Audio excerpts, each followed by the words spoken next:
মা, এই ছোট্ট শব্দটার ভেতরে কোনো জটিলতা নেই, ঠিক যেমন জটিলতা নেই মায়ের মনটার ভেতরেও।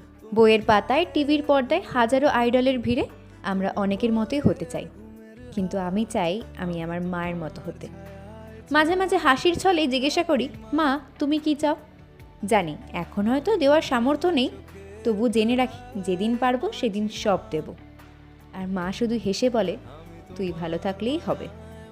আচ্ছা, মায়েরা কি সত্যিই কিছু চায় না, নাকি চাইবার আগেই সব ত্যাগ করে দিতে পারে?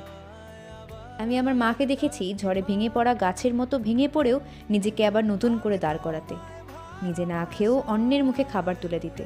মায়ের এই লড়াইটা আমার কাছে অন্যরকম।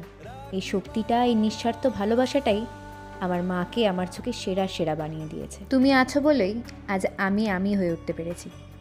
শুভ জন্মদিন মা, তুমি সব সময় ভালো থাকো আর সুস্থ থাকো।